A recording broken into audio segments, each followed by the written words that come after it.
Okay, we're going to start solving absolute value equations. So in order to do this, we first need to review absolute value. So absolute value of something is written with these bars, and it means what is the distance of that number from 0. So 8 is 8 units away from 0.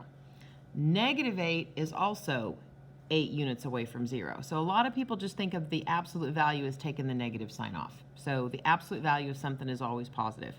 So if we know that the absolute value of something is 10, okay, the absolute value of x is 10, then we know that either x could be 10 or x could be negative 10. So when we're solving these equations, you are going to get more than one answer. So let's say we have the absolute value of x plus 3 equals 11, okay? You're going to get two answers. So I always tell kids to draw two arrows. And so the first equation is this normal one without the absolute value. So x plus 3 equals 11. Then the other one is x plus 3 equals negative 11, because the inside of this is either 11, which would have an absolute value of 11, and the inside is x plus 3, or the inside of this is negative 11, which would have an absolute value of 11. So the inside is x plus 3, and the inside could be negative 11. So that's where that comes from. So one side is exactly the way it is without the absolute value. The other side is exactly the inside, but it equals the opposite of that. Then you solve both of these equations separately. So this gives you x equals 8. Subtract 3 from both sides here. And this gives you x equals negative 14. You should get two different answers, okay? So let's do one a little bit trickier, okay? Let's do the absolute value of 5x plus 8 is equal to 12, let's say, okay?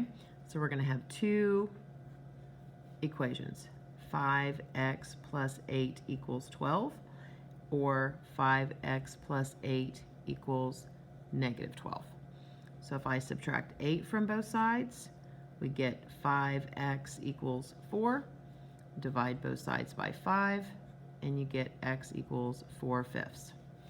Over here, we're going to subtract 8 from both sides. So we have 5x equals negative 20, because negative 12 minus 8 is negative 20. Divide by 5, and you get x equals 4, negative 4. So negative 4 and 4/5 are your two answers. Now sometimes you don't start with your absolute value all by itself, okay? You could have something like this. Absolute value of x plus 4 plus 10 equals 21. In this case, you always want to get the absolute value alone. Always, always, always. Now, on the problems I've done so far, it was already alone. But if not, that's your first step. So I need to move stuff away from the absolute value. So I need to subtract 10 from both sides. So I still have my absolute value here. Then 21 minus 10 is 11. It's very similar to the other problem I did. So this is going to be x plus 4 equals 11. This is going to be x plus 4 equals negative 11. Subtract 4 from both sides, you get x equals 7. Subtract 4 from both sides here, you get x equals negative 15. Okay, let's do a couple trickier ones. Okay, this is from another class. You do not have to worry about that. Okay, let's say you have negative 4 times the absolute value of 3 minus 3x, and then minus 7 equals negative 19. So it can get quite a bit more difficult. So we're going to get our absolute value alone. We're going to start by adding 7 to both sides. Start with the thing kind of the farthest away from the absolute value. So then I have negative 4 times 3 minus 3x. Negative 19 plus 7 is negative 12.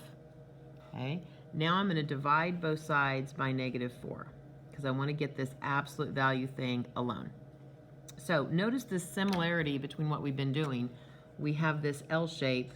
We've got this -4, you know, just like we've been doing with variables, only now we've got this big absolute value thing.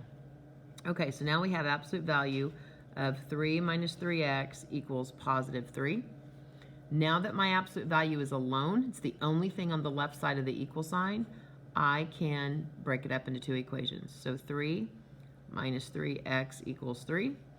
And then I leave 3 minus 3x the same, and I change the sign of that number. So I subtract 3 from both sides. So bring down negative 3x. 3 minus 3 is 0. So now when I divide both sides by negative 3, I get x equals 0. 0 divided by a number is 0. Over here, when I subtract 3 from both sides, I bring this down. I have negative 3x. Negative 3 minus 3 is negative 6. And then when I divide both sides by negative 3, I get x equals positive 2. Okay, so hopefully that gives you a pretty good idea of how to do these.